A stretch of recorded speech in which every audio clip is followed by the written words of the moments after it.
दोस्तों आज हम बात करेंगे पाइथागोरस प्रमेय के बारे में। पाइथागोरस प्रमेय होती क्या है और इसका निगमन करेंगे। जैसे आप सभी को पता है कि पाइथागोरस प्रमेय में कर्ण की भुजा का स्क्वायर बराबर आधार का स्क्वायर प्लस लंब का स्क्वायर होता है। आज हम इसे को ही प्रूव करेंगे। तो सबसे पहले हम एक समकोण त्रिभुज बनाएंगे और उसमें एक भुजा AC पर BD लंब डालेंगे। जब आप सभी को पता है कि लंब 90 डिग्री का कोण बनाता है और ये कोण तो हमारा 90 डिग्री है ही, और इसमें भी 90 होगा और ये भी 90 होगा। तो हम सबसे पहले क्या करेंगे, हम माना ABC एक समकोण त्रिभुज है जिसका कोण B समकोण है। यहाँ पर कोण B समकोण है अर्थात कोण B बराबर 90 डिग्री। अब यहाँ पर जो हमने बोला था भुजा AC लंब BD, यहाँ पर भुजा AC लंब BD है कि नहीं, यहाँ पर भुजा AC लंब BD है। तो हम क्या करेंगे, समकोण त्रिभुज ABC तथा त्रिभुज BDC की तुलना करने पर जो हम इसकी तुलना करेंगे तो इसमें क्या है, कोण ABC बराबर कोण BDC। कोण BDC बराबर 90 डिग्री होने के कारण समकोण कोण है इसलिए बराबर हो जाएंगे। और त्रिभुज ABCC में और त्रिभुज BDC में तीनों में कोण शीर्ष उभयनिष्ठ है, इसलिए AA की कसौटी से नहीं त्रिभुज ABC समरूप त्रिभुज BDC।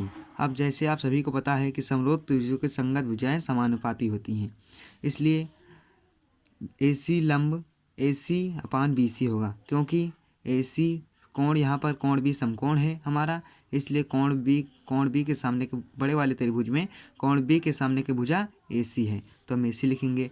और इस छोटे वाले त्रिभुज में BDC त्रिभुज में कोण के सामने की भुजा BC है तो हमने BC लिख लिया बराबर। अब AC के सामने की भुजा AB है तो हमने AB लिखा, और BC की सामने की भुजा DC है इसलिए हमने DC लिखा बराबर। अब बची कुछ भुजा हमारी बड़े त्रिभुज की BC है और छोटे त्रिभुज की BD। अब इसे हम फर्स्ट सेकंड और थर्ड मानेंगे, इसमें फर्स्ट तथा थर्ड पद लेंगे। अब फर्स्ट तथा थर्ड पद लेने पर AC/BC बराबर BC/CD हो जाएगा। अब यहाँ पर जब हम गुणा कर देंगे तो BC स्क्वायर बराबर AC इंटू CD, इसको हम समीकरण 1 दे देंगे। पुनः उसी प्रोसेस को अपनाएंगे हम समकोण त्रिभुज ABC तथा समकोण त्रिभुज ABD की तुलना करेंगे तो इसमें क्या, कोण ABC समकोण त्रिभुज और छोटे वाले त्रिभुज में कोण B समकोण रहेगा, इसलिए ये 90 डिग्री होने के कारण तो ये बराबर हो जाएगा। और इसमें कोण A उभयनिष्ठ है, बड़े वाले त्रिभुज में A उभयनिष्ठ है तथा छोटे वाले त्रिभुज में A उभयनिष्ठ है, इसलिए ये कोण A उभयनिष्ठ हो जाएगा। तो A की कसौटी से समकोण त्रिभुज ABC समरूप त्रिभुज ABD। जैसे मैं बता चुका हूँ कि समरूप त्रिभुजों की संगत भुजाएं समानुपाती होती हैं।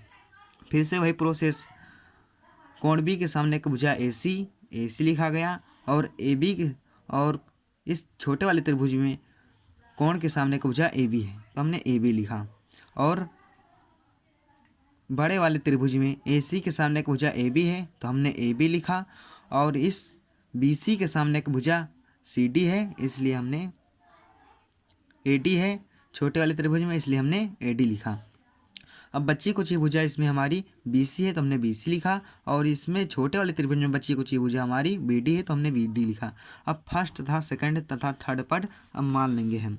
उसके बाद में हम क्या करेंगे, अब हम फर्स्ट तथा सेकंड पद लेंगे तो AC/BC AB बराबर AB/BD करेंगे। जब हम AB को गुणा करेंगे तो AB स्क्वायर हो जाएगा और AC इंटू CD, इसको समीकरण 2 देंगे।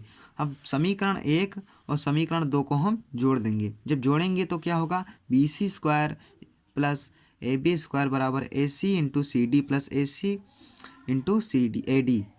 तो क्या होगा, AC square plus AB square बराबर AC हम कामा ले लेंगे CD प्लस AD, क्योंकि यहाँ पर है AC बराबर AD प्लस CD, वही हमने रूल अपनाया है। और AB स्क्वायर बराबर BC स्क्वायर बराबर प्लस AB स्क्वायर बराबर AC इंटू AC। जब AC और AC को गुणा करेंगे तो हम AC स्क्वायर बन जाएगा, और यही हमें प्रूव करना था AC स्क्वायर बराबर BC square plus AB square.